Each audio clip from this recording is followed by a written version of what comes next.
Hi, I'm Mina. And I'm Jules. Thanks for tuning in to Artificially Informed.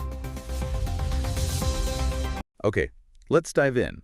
If you feel like the world is spinning almost uncontrollably fast right now, Like an asteroid, maybe? slight chuckle. Yeah. Yeah, literally sometimes, like that near miss we'll get to. Yeah. But you're definitely not alone. Mm-hmm. We're seeing these incredible scientific leaps, AI timelines getting shorter and shorter. Right alongside really serious geopolitical friction and massive shifts in, well, everything. Finance, climate. It really is this collision of, future shock and very present dangers. Yeah, the sources we've pulled together for today really reflect that. It's a stack covering, well, almost everything. Artificial intelligence or AI investment, but also earthquakes, global politics. It's a lot. And that's exactly why we're here today. We want to act as your filter, maybe, your context engine. Yeah, cut through the noise. Exactly. Find the important signals, help you grasp not just the headlines, but what these big events really mean across tech, conflict, our world. So we've kind of broken it down into three main parts for this deep dive. Right. First, we're looking at that frontier stuff, AI in space, where things are moving incredibly fast. Then we shift focus to the hotspots. Global conflict, U.S., Russia, the Middle East, and the economic currents underneath all that. Mm-hmm. The realignment's happening there. And finally, we'll look at Earth itself under pressure, both from, political challenges, institutional issues. And natural forces, disasters, climate adaptation, plus a pretty amazing science breakthrough we need to discuss. Absolutely. So for you listening, we promise the details, the analysis, but hopefully in a way that, sticks without feeling like just more noise. Let's try and make sense of it. Where should we start? The AI money. Let's do it. The sheer amount of money pouring into artificial intelligence right now is, well, it's almost hard to wrap your head around. The numbers for 2025 are looking huge. Staggering. Sources are pointing to AI startups pulling in something like US $192.7 billion. Billion with a B. And it's not just the total amount, right? It's the proportion. Yeah. Exactly. Venture capital analysts are saying this could be the first time that over half, 50%, of all global VC funding goes into just one sector, AI. That's a massive concentration of capital. Unprecedented, really. And it leads to these, slightly alarming comparisons. One analyst actually said this AI investment bubble, if you want to call it that. Which is a loaded term. Totally. But they claimed it's potentially 17 times larger than the dot-com bubble back in the late 90s. Okay, wow. 17 times. That really makes you stop and think. Right. Is it a bubble destined to pop spectacularly? Or is it different this time? Well, that's the billion-dollar question, isn't it? Or maybe the trillion-dollar question now. Is it speculation, or is it laying the groundwork for something genuinely transformative, like railroads or electricity grids were? Because if it is a bubble, and it's that much bigger than the dot-com one, Yeah. the fallout would be immense. Catastrophic, potentially. But on the other hand, the actual utility being built with AI right now feels pretty substantial. This might be less hype and more fundamental reshaping. And part of that reshaping is physical. It's not just code anymore. Oh, absolutely not. The AI arms race, if you will, is increasingly about infrastructure, bricks and mortar, or rather concrete and cooling systems. You're talking about things like data centers. Exactly. Look at that massive $40 billion deal. Global infrastructure partners, GIP, buying aligned data centers. $40 billion. That's not investing in an app. No way. That's a huge bet on the physical necessity, the land, the buildings, the massive amounts of power and cooling needed to actually run these giant AI models. So the competition is moving into real estate and energy. On a global scale, yeah. Who can build and power these things fastest? And all this acceleration, all this money, it inevitably brings up the big one, the technological singularity. That hypothetical point where AI surpasses human intelligence, starts improving itself beyond our control, potentially. A timeline for that? It seems to be shrinking fast. Dramatically. For years, the sort of benchmark predictions came from futurists like Ray Kurzweil. Right, he talked about human-level AI by 2029 and the full singularity by 2045. Those felt like, distant sci-fi dates. They did. But the progress, especially with large language models, LLMs, has just shattered that consensus for some people. We're seeing new analysis from experts in the field suggesting much sooner. Startlingly sooner. Some are now talking about singularity-like conditions, that runaway self-improvement potentially arriving not in years, but maybe even in the next few months, within 2024. That's honestly, that's hard to process. Months away. It's a massive shift in perception. It shows that the exponential curve people always theorized about, well, it feels very real to those building this stuff right now. Now, obviously, that's still debated. Highly contentious. Of course, but the fact that serious researchers are even thinking in those terms tells you something about the rate of change. It's far beyond what people expected even a year or two ago. So, practically speaking, what does this mean for, us? It means AI isn't some future thing anymore. It's being deployed now. It's becoming a fundamental part of society, like this year, next year, unavoidably. Okay, so let's look at how it's being deployed. We've got the big players taking different routes. Google, for instance, with Jules. Right. Jules is Google's big push for developers. It uses their advanced Gemini model. That's their multimodal LLM. Multimodal meaning Right. it handles more than just text. Exactly. Text, code, images, audio, video. Gemini can process and generate across all these different types of data. Which for a coder must be pretty useful. Hugely. Imagine sketching an idea like a user interface on a napkin. Okay. And Jules, using Gemini, could potentially help turn that image directly into working code. It streamlines the whole process. Google's CEO, Sundar Pichai, is positioning this as a major productivity booster for developers worldwide. And they're competing directly with tools like GitHub Copilot from Microsoft. Head on. Yeah. It's about embedding AI deep into the workflow of people who build software, centralized in the cloud, mostly. Okay, so that's Google's approach. Now, contrast that with Apple.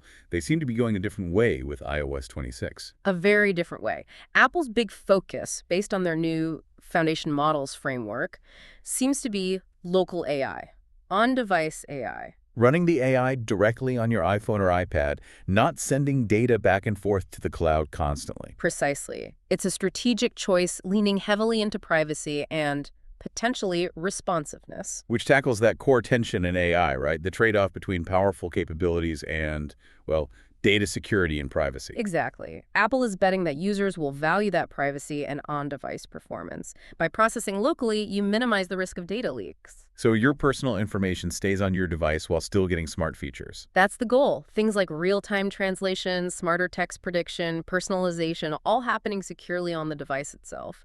It encourages developers to build privacy-first AI features. It's a significant strategic divergence from the cloud-heavy approach. Interesting. And then there's Anthropic. They're known for their Claude LLM and a strong focus on safety. What are they up to? They're doubling down on that safety aspect, it seems. They just brought in a new Chief Technology Officer, CTO. Right. And the specific mandate for this new CTO is explicitly about enhancing the infrastructure, the deployment, and the safety protocols around their AI. So in an industry that often feels like move fast and break things. Right. Anthropic is deliberately trying to balance speed with caution. They want to build a solid, reliable foundation and actively manage the risks as their models get more powerful. It's a necessary approach, really, given the stakes. Definitely seems prudent. Okay, let's shift gears now from the logic of microchips to the vastness of space. The pace of discovery out there feels just as intense. It really does. Starting close to home, relatively speaking, Mars. Always Mars. The search for life continues. Yeah. What's new with NASA's Perseverance rover? That's the National Aeronautics and Space Administration. Right. Perseverance is drilling around in the Jezero crater. That's the spot scientists believe was an ancient lake bed billions of years ago. Prime real estate for finding signs of past life, if it existed. Exactly. And recently, the rover detected something intriguing. NASA's calling it a shiny new clue. Shiny. What does that mean on Mars? Like metallic? Foil? Slight chuckle. Slight chuckle. Yeah, it sounds a bit dramatic. It likely refers to something detected by its instruments, maybe the metal detector. That looks unusual, perhaps indicative of certain minerals or even complex organic compounds, what scientists call biosignatures. So not little green men, but maybe the chemical fingerprints they left behind. Potentially. They're being very cautious, of course. They need to analyze the composition much more. But it reinforces why Jezero was chosen. These are the kinds of clues they hope to find, the samples they want to eventually bring back to Earth for really detailed study. Fascinating. Okay, zooming out further, much further. The James Webb Space Telescope, JWST, it keeps delivering incredible images. Absolutely stunning clarity. Its latest achievement is capturing the clearest infrared image ever taken of a supermassive black hole jet. This is the one coming from the M87 galaxy, the famous one that was first imaged directly a few years ago. That's the one. But JWST sees it in infrared light, which cuts through dust and reveals much more detail about the jet itself. And the jet is What exactly? Material being blasted out. Essentially, yes. Highly energetic plasma, particles being ejected from the region around the black hole at nearly the speed of light. Studying its structure in this new detail helps us understand the extreme physics involved, how black holes swallow matter, but also how they expel energy and influence the entire galaxy around them. Incredible power. Okay, let's come back closer again to our own moon. There's new research apparently solving an old puzzle. Why the near side and the far side look so different. Yes, the moon's two faces. This is a great piece of science. It basically confirms what many suspected. Remind us, the near side has all those dark patches, the seas or Maria. Right, those are vast plains formed by ancient volcanic eruptions, lava flows. But the far side, the one we never see from Earth, is almost entirely different. It's mostly brighter highlands, heavily cratered, with very few Maria. So why the difference? The new research really nails it down to temperature and composition when the moon was forming. It shows the far side formed from magma that was significantly cooler. Cooler magma, meaning less volcanic activity. Exactly, much less. And the reason it was cooler, they found, is that the far side crust ended up with fewer heat-producing radioactive elements, things like potassium, thorium, uranium. Okay, and how does that connect to how the moon formed in the first place? The giant impact theory. It supports it perfectly. The leading theory is that a Mars-sized object slammed into the early Earth, and the moon formed from the debris cloud. Right. That debris wouldn't have been uniform. The material that eventually coalesced to form the moon was likely already differentiated, with heavier or certain elements concentrated in some parts. So the side facing Earth, the near side, ended up with more of those radioactive heat-producing elements. That's the idea. It stayed hotter for longer, allowing extensive volcanism to create the Maria. The far side, with fewer of those elements, cooled down much faster, solidified, and basically just preserved the ancient cratered surface. It's like a geological scar from that initial cataclysmic impact. Wow. So the moon's two faces are basically a memory of its violent birth. A very clear one, it seems. Okay, before we leave space, a couple recent visitors and some related drama. There's an interstellar comet, 3I-ATLAS. Yes, this is pretty cool. The European Space Agency, ESA, is actually using probes that were already out there, missions intended for Mars and Jupiter, to get a look at this comet as it swings past the sun. That's clever repurposing, and its interstellar meaning. It came from outside our solar system, which makes it scientifically fascinating. It's carrying information about the composition of whatever star system it originated from. A little messenger from afar. And whenever something unusual comes from afar, the internet reacts. Chuckles. Oh, yeah, predictably. There were immediate rumors spreading online, totally debunked, of course, that 3I-ATLAS was going to hit Earth. Or the classic. Or that it was of alien origin. You know the drill. It's almost a case study in how quickly misinformation can spread, especially about space stuff. So, experts confirmed.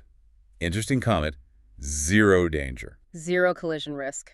Just good science. But the risk of space collisions isn't zero. We got a stark reminder of that recently. We certainly did. Asteroid 2025 TF.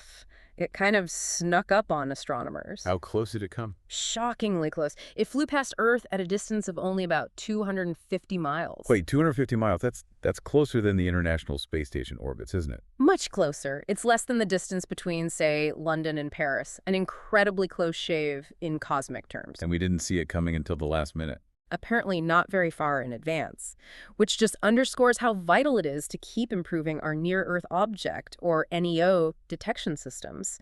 We can't just rely on luck, especially with these smaller, darker asteroids that are harder to spot. We need better eyes on the sky. Definitely sobering. Yeah. Okay, let's pull our focus back down to Earth now. And things are, well, complicated, especially in geopolitics. Let's start with the U.S., Russia, and the situation around Ukraine. Yeah, the tensions there remain incredibly high, and you see these really sharply conflicting narratives being pushed. On one side, you have Ukrainian President Volodymyr Zelensky. He's been issuing some pretty stark warnings to European leaders. Very stark. He's pointing to recent incidents like Russian drones allegedly penetrating deep into European airspace.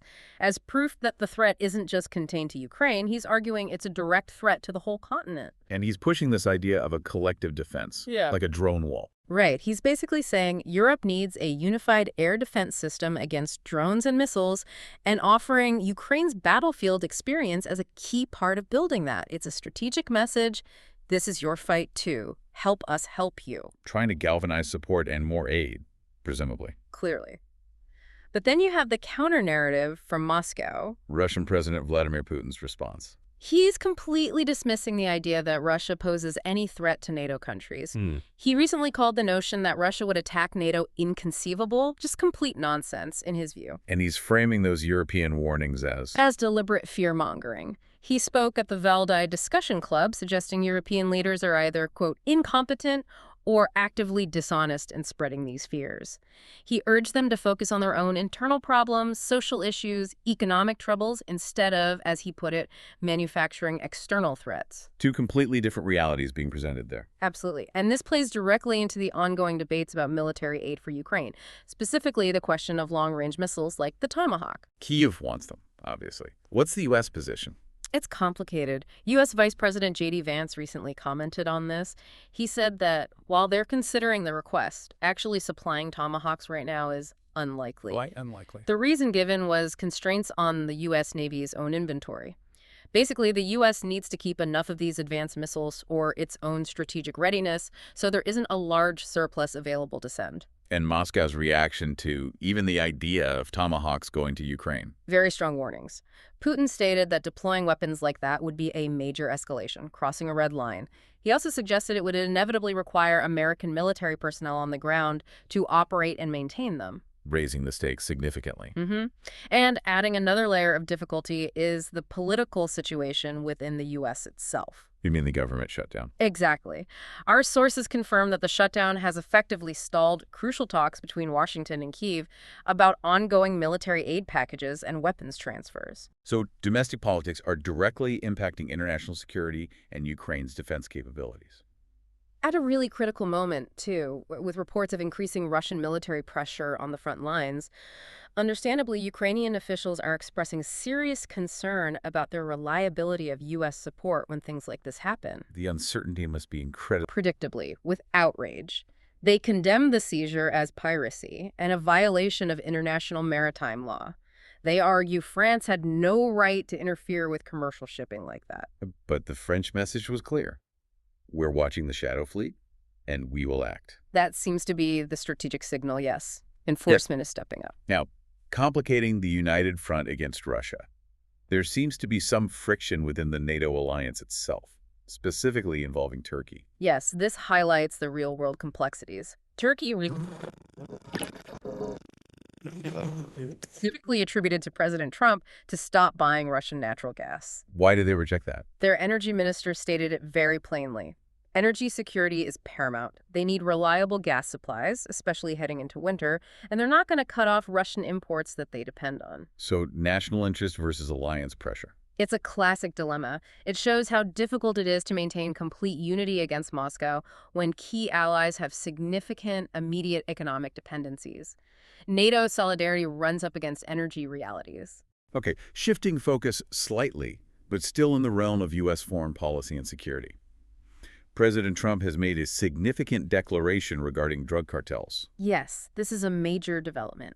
The administration formally notified the U.S. Congress that the country is now engaged in an armed conflict with certain drug cartels. Armed conflict, that sounds different from treating it purely as a law enforcement issue. It's a huge legal and policy shift. This follows specific military actions the U.S. reportedly took against suspected drug trafficking boats, notably off the coast of Venezuela. So what does declaring an armed conflict actually change? It potentially gives the U.S. military a much broader authority and operational latitude.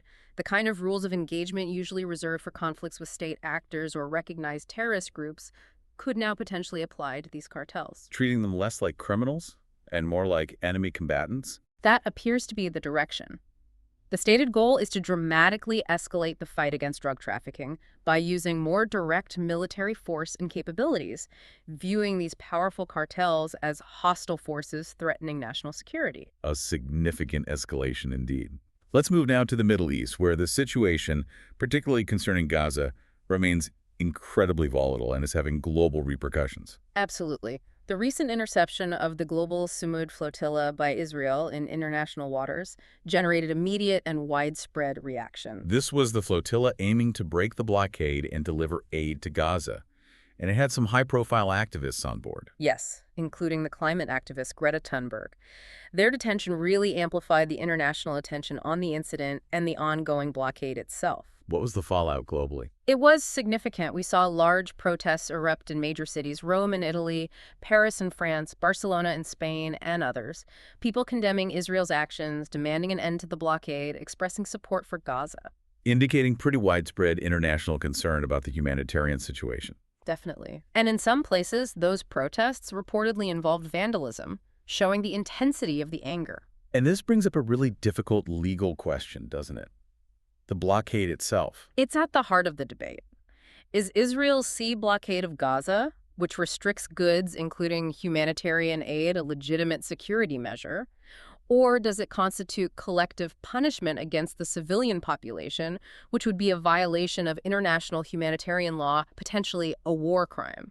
That's a hugely contentious issue. Extremely polarized. Critics argue very strongly that restricting essential supplies for an entire population is illegal collective punishment. And this debate is spilling over in unexpected ways. Like what? We're seeing calls for international bodies, even sports organizations like UEFA, the Union of European Football Associations, to take action against Israel. Suspending them from competitions, for example. Yes, citing precedents like the sporting boycotts against South Africa during apartheid.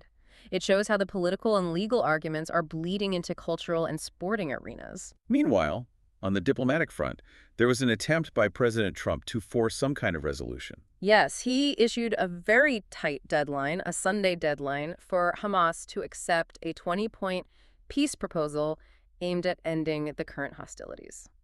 Hamas being the group currently governing Gaza, how did they respond to that pressure? Reports describe their response as mixed messages. Apparently, there was criticism of the plan, but also some hints that they might be open to further dialogue. It wasn't a clear yes or no, adding to the uncertainty. And the people caught in the middle, how are they reacting? The human cost and anxiety are immense. We saw a former Israeli hostage, Eli Sharabi, speak to the BBC. He expressed deep worry, saying he was very concerned that this rapid push by Trump might actually fail, highlighting just how fragile everything is and how desperate people are for a stable ceasefire. It underscores the sheer complexity. It's not just about deadlines. Not at all. And you see other regional players getting involved. Egypt, for example, has been playing a key diplomatic role, trying to get Hamas to agree to the plan. It's this intricate web of negotiations needed to even begin moving towards peace. A very difficult situation. Okay, let's zoom out again and look at the bigger picture of global economics and politics. There are signs of some major realignments happening. Definitely. One significant indicator is the status of the U.S. dollar. The world's dominant reserve currency for decades. What's happening there? According to a recent report from the International Monetary Fund, the IMF, the dollar's share of global foreign exchange reserves has fallen. How much has it fallen? It's down to 56.3%, which is reportedly the lowest level in about 30 years. Wow. Why is that happening? Is it just market fluctuations? Well, the IMF report points partly to currency valuation shifts. You know, the dollar weakened against some other major currencies like the euro and the Swiss franc, which mechanically reduces its share. But is there something more structural going on? A deliberate move away from the dollar? That seems to be the deeper trend, yes. What analysts call de-dollarization. It's being driven, in part, by the BRICS nations, that's Brazil, Russia, India, China, South Africa. They're actively trying to use other currencies for trade and reserves? Yes, especially Russia, which has been largely cut off from Western financial systems due to sanctions. They have a strong incentive to find alternatives. So this 30-year low isn't just a blip. It likely reflects a slower, structural shift as major economies explore ways to reduce their dependence on the U.S. dollar. Interesting. A long-term trend to watch. Now, what about U.S.-China relations? That's always critical for the global economy. Any signs of change there? There's actually a note of cautious optimism, which is somewhat rare these days. Oh. U.S. Treasury Secretary Scott Bessent recently expressed hope for a big breakthrough in upcoming trade talks with China. He even hinted at the possibility of tariff reductions. That would be significant, given the trade tensions of recent years. Is there a specific reason for this optimism now? It comes just ahead of a major regional summit where President Trump is scheduled to meet with Chinese President Xi Jinping. So there seems to be some positive signaling happening before that high-level meeting. And in the meantime, President Trump is also addressing the impact the trade dispute has already had on American farmers. Yes, specifically soybean farmers. He announced plans for a substantial aid package somewhere between $10 and $14 billion. Why soybean farmers in particular? Because they were hit especially hard when China reduced its purchases of U.S. soybeans, turning instead to other suppliers like Argentina. This aid is meant to cushion that economic blow, while the broader trade negotiations hopefully progress. Trying to manage the domestic fallout while pursuing international talks. Seems to be the strategy. Okay, one more global economic trend. Mm-hmm. This rise of national industrial policies. Governments getting more involved in picking winners and supporting specific industries. Yes, it's definitely a growing trend worldwide. Governments using subsidies and public funding to boost strategic sectors, often related to technology, green energy, or securing domestic supply chains. And the IMF has weighed in on this. They have, with a note of caution. They acknowledge that these policies can be effective in achieving certain goals, like supporting key industries or building resilience, but they also carry significant risks. The big ones are resource misallocation words. Governments aren't always great at picking the right winners and, crucially, potentially higher prices for consumers. Because subsidies and protectionism can reduce competition. Exactly. Less competition, protected domestic markets. That often means consumers end up paying more. So the IMF is basically warning countries to carefully weigh the benefits against these potential costs, inflation, inefficiency, before going all in on industrial policy. It could drag down global growth if not managed well. A balancing act, then. Okay, let's shift now to our third major theme, Earth under pressure, both from natural disasters and societal stresses. And unfortunately, we have to start with some devastating news from the Philippines. Yes, a major earthquake. What are the details? A very strong one, 6.9 magnitude, striking in the northern part of Cebu province, specifically offshore from Bogo City. The Philippines is on the Pacific Ring of Fire, so earthquakes aren't uncommon, but 6.9 is serious. What's the impact? It's tragic. The latest reports indicate at least 72 people have lost their lives, over 200 injured, and a huge number displaced. Around 20,000 people made homeless instantly. Just devastating. And the infrastructure damage? Severe. Local hospitals are overwhelmed. Critical infrastructure like ports, at least 2 major seaports, are reportedly non-operational. And they've already experienced hundreds of aftershocks, compounding the fear and instability. What's the international response been like? The United Nations, the UN, has already pledged support. They're focusing on immediate needs, providing shelter, clean water, medical supplies to help the local authorities cope with the sheer scale of this disaster. Such a difficult situation. And sadly, another humanitarian crisis continues to deepen elsewhere in Haiti. Haiti's situation is just catastrophic right now. It's driven by rampant, escalating gang violence. How bad is the violence? Estimates suggest that gangs now control something like 90% of the capital city, Port-au-Prince. 90%. It's almost complete lawlessness in many areas. Unimaginable. And this violence is directly impacting aid efforts. Critically. And now it's compounded by a funding crisis. The UN World Food Program, the WFP, has had to make devastating cuts. What kind of cuts? They've actually had to suspend providing hot meals to displaced families in Port-au-Prince and significantly cut back overall food rations for about 1.3 million people who depend on that aid. Suspending hot meals. That's just heartbreaking. People already displaced by violence now losing essential food support. It's desperate. The violence itself has killed over 16,000 people since early 2022. The UN Security Council did authorize a new multinational force, the Gang Suppression Force, or GSF, with over 5,000 personnel. To try and restore some basic order. That's the hope. But getting that force deployed and effective takes time. Meanwhile, the immediate humanitarian needs are immense. The WFP alone needs something like $139 million just for the next year, and the funding simply isn't there right now. A truly dire situation. Shifting focus now, let's look at climate adaptation. Ethiopia is making an interesting move. Yeah, this is quite strategic. Ethiopia just recently celebrated the launch of its massive hydroelectric project, the Grand Ethiopia Renaissance Dam, or GERD. A huge dam expected to generate enormous amounts of power. Exactly. Hydropower already accounts for something like 95% of Ethiopia's electricity, very clean energy. But almost immediately after launching GERD, they've introduced a new climate plan aimed at diversifying away from relying so heavily on hydropower. Why would they do that right after finishing this massive hydro project? Because of climate change. Relying almost entirely on river flow for your electricity makes you extremely vulnerable to drought. And climate change is predicted to make droughts more frequent and severe in that region. So depending on rain and river levels becomes a huge risk. a massive systemic risk. So Ethiopia is wisely looking to build resilience. They're pushing hard to develop other renewable sources, solar power, wind farms, biogas projects. Creating a more balanced energy mix that isn't solely dependent on water levels. Precisely. It's about future-proofing their energy system against the unavoidable impacts of a changing climate. A smart, if challenging, pivot. Very forward-thinking. Now, speaking of building resilience and future-proofing, we have to talk about this materials science breakthrough.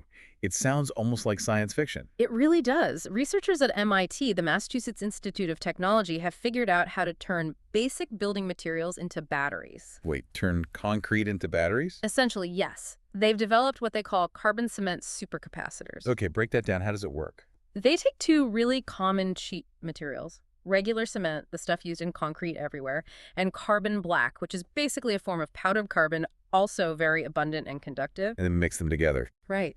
They mix the carbon black into the cement powder. When water is added, as the cement hydrates and hardens, the carbon black particles form this incredibly dense, interconnected network throughout the material. Like tiny wires running through the concrete? Sort of, yeah. A massive internal conductive network. And this structure, because it's porous, like a sponge at the microscopic level, can store electrical charge very efficiently, like a supercapacitor. So it's not like a typical battery with chemicals and metals. No, it uses the physical structure of the carbon-infused cement itself to store energy electrostatically. And supercapacitors can charge and discharge energy very quickly. The potential applications seem huge. You could build energy storage directly into buildings, roads. That's exactly the vision. Imagine your building's foundation storing energy collected by solar panels on the roof, or sidewalk slabs powering streetlights, or even roads storing energy to recharge electric vehicles wirelessly while they drive. That would be revolutionary for integrating renewable energy. Absolutely. One of the biggest challenges with renewables like solar and wind is their intermittency. The sun doesn't always shine, the wind doesn't always blow. You need massive amounts of energy storage to smooth that out. And this could provide cheap distributed storage built right into the infrastructure itself. Potentially, yes. Yeah. Using incredibly common materials, it could drastically reduce the cost and complexity of energy storage and really boost green energy resilience. It's a fantastic example of material science tackling a huge societal challenge. Truly remarkable. Okay, let's pivot now to some of the internal pressures countries are facing: domestic strife, political dissent, and questions of accountability. And we're seeing youth playing a major role in driving some of these challenges. Look at Morocco, for example, with the Gen Z 212 movement. Gen Z 212, what are they protesting about? It's a youth-led movement demanding better healthcare, better education, and crucially, action on chronic youth unemployment, which is a huge issue there. And these protests have grown significantly. Yes, they've spread across major cities. Rabat, Casablanca, Agadir. Unfortunately, reports indicate they've also escalated, leading to violence, some fatalities, and hundreds of arrests. What's fueling this anger? Is there a specific trigger? There's a perception among many young people that government priorities are misplaced. For instance, huge amounts of money being spent on things like sports infrastructure, like stadiums for the World Cup bid. While basic services like healthcare and education are seen as underfunded. That's the core grievance. It's led to direct calls for the government, led by Prime Minister Aziz Akanouch, to resign. He has said he's open to dialogue, but the tensions are clearly very high.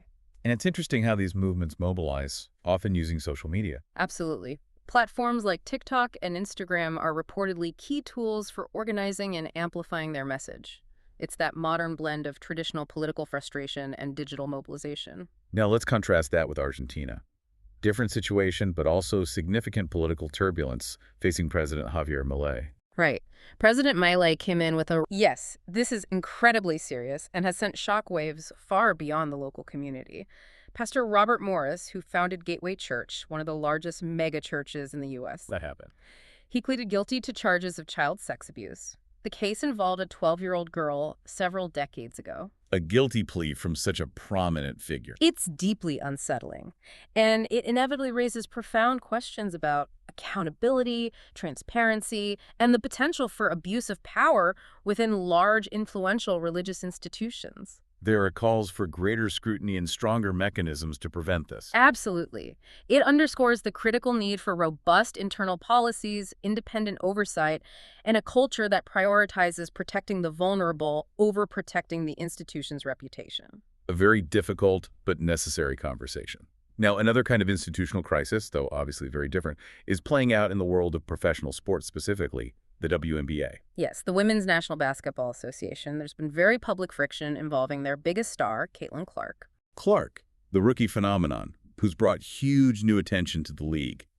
What's the issue? She publicly expressed frustration after a private conversation she had with the WNBA Commissioner Cathy Engelbert was apparently leaked to the media. A breach of trust, essentially. That seems to be how Clark and others perceived it, and it didn't stop there.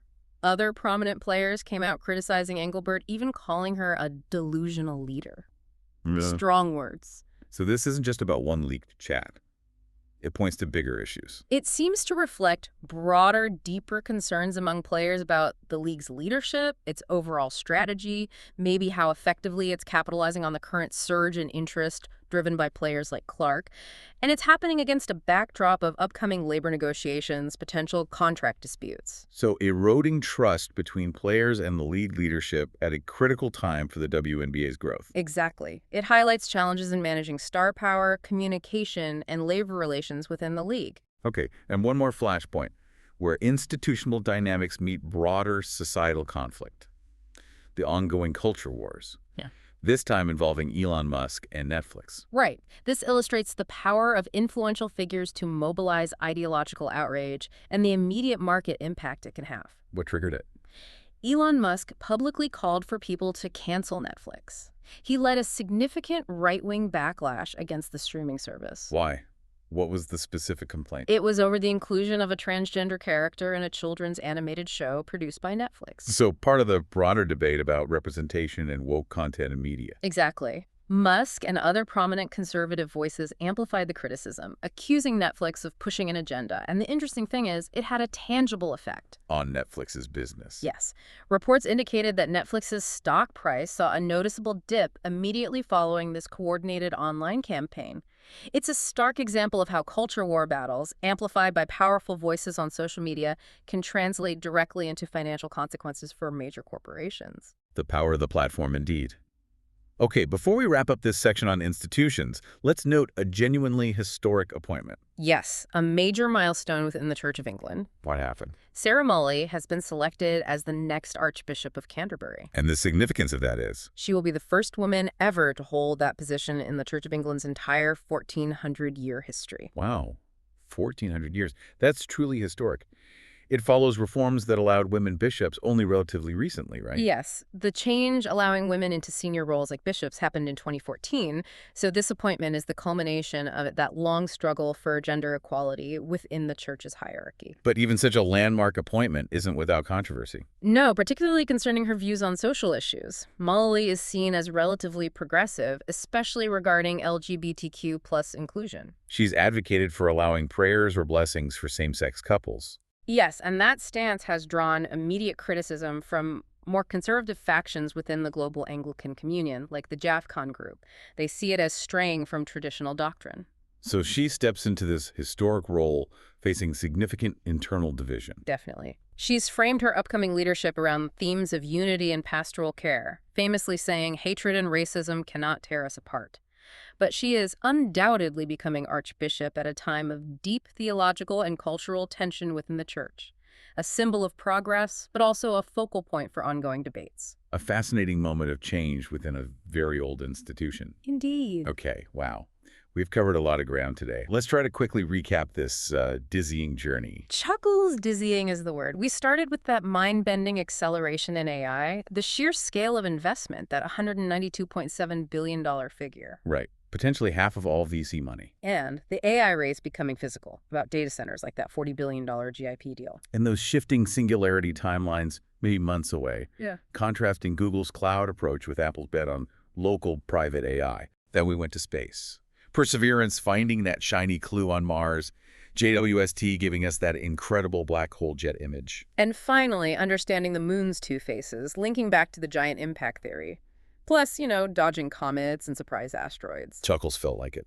Then we dove into geopolitics, the starkly opposing narratives from Zelensky and Putin on Ukraine and NATO. The stalled Tomahawk debate, complicated by the U.S. shutdown, the Shadow Fleet tanker seizure by France, Turkey asserting its energy needs. The U.S. declaring armed conflict with cartels, and the incredibly complex situation in Gaza, the flotilla interception, the global protests, the legal debate over war crime accusations. President Trump's deadline adding pressure, all while the U.S. dollar hits a 30-year low in global reserves, signaling that slow de-dollarization shift. Cautious optimism maybe on U.S.-China trade, but also aid for farmers hit by the dispute, and the IMF warning about the risks of those national industrial policies.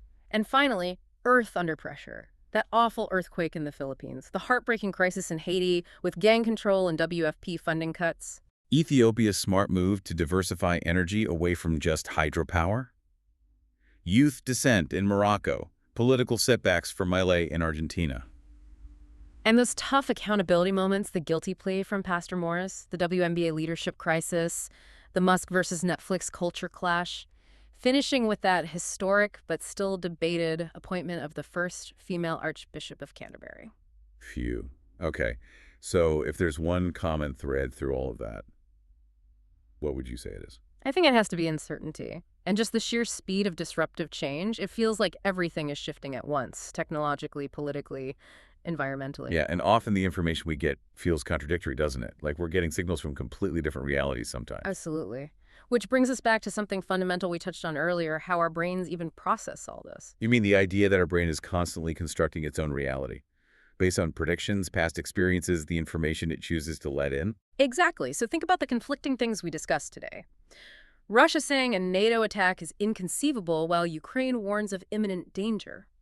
The intense global debate on whether the Gaza blockade is a legitimate security measure or a war crime. Highly polarized narratives, based on often the same set of underlying events. Right. So the final thought really is for you, listening, in this absolute flood of information with so many competing claims and narratives, how do you filter it? What's your process? Yeah. What conscious choices, what critical questions do you ask yourself to try and synthesize all these pieces into a coherent, functional, social reality? How do you navigate the overload without just shutting down or accepting one narrative wholesale? It's not easy. It requires constant vigilance, critical thinking. And a degree of self-awareness about our own biases, for sure. It's maybe the essential skill for navigating the world right now. A really important point to end on. If you do want to dive deeper into something from today's discussion, maybe something a bit more hopeful. That concrete battery breakthrough. Exactly. Go read about that MIT research on carbon cement supercapacitors.